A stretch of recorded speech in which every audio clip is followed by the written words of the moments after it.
Google searches were overt acts in furtherance of the conspiracy. Jill at some point.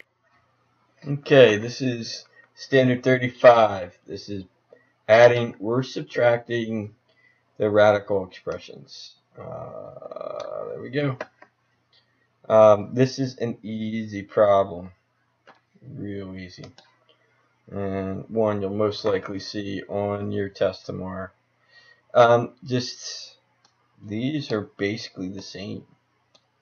This is your root. They're both 7. So all you really need to do with this one is subtract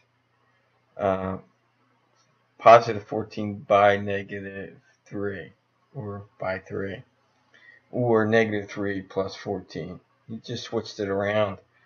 So if you did this, not that bad.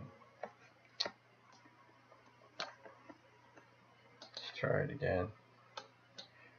14 square root 7 minus 3 square root of 7. It's basically the same thing. So 14 minus 3 is what? 11 square root of 7. That's it. That's all you need. Okay, so if you want to do this and do it in steps, I would switch and then solve.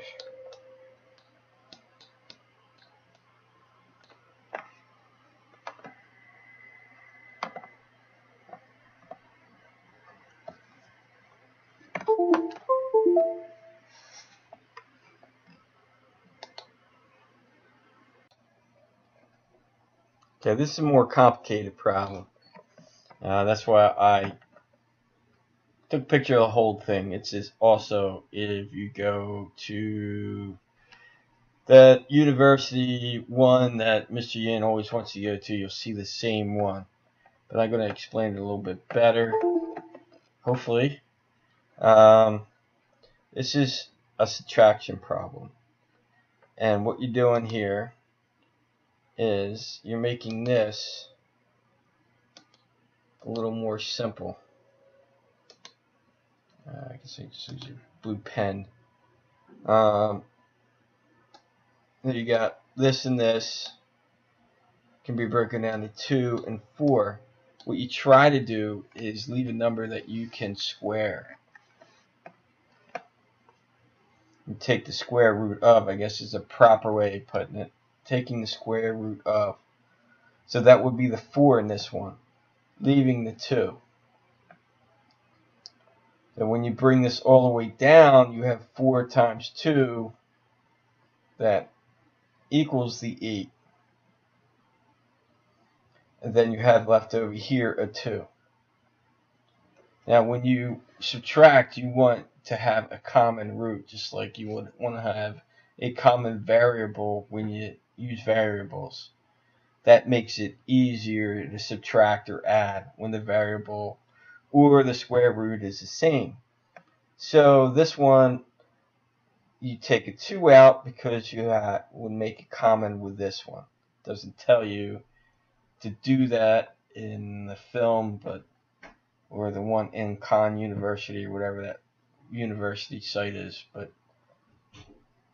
it makes it easier to do that. So you have 2 here, which leaves you 16. So you have 2 times 16 is 32. You move these down. That's what we're doing here. This comes down. This is the 4. This is the 2. And you make them square roots. Same thing here. This becomes a square root. This becomes a square root. This just comes down. Alright, so this can be 2 and 2 times 2. Square root of 4 is 2 times 2. It's 2. Square root of 16 is 4 times 4. So there's your 4, leaving you with the 2's. 3 times 2 is 6. 3 times the 2 is 6. 6 times the 4 is 24. 6 times 4 is 24.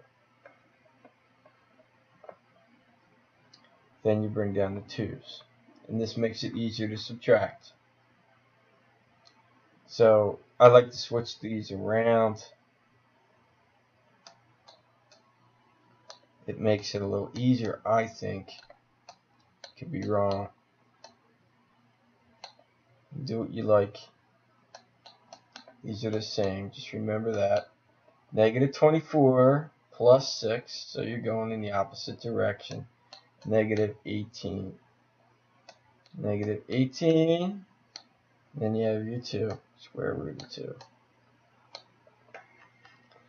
So to summarize, one more time. You want to leave something that you could take the square root of. This one, you want to take the most simplest one to do, and then try to find a common root. Since this is 2 times 4, you try to get a 2 out of here. Because you can do this many different ways. 8 times 4, 32 times 1. But you want to have the same square root to make the problem a lot easier to add or subtract. So you take the 2 and 16, that would make it 2 times 16 is 32.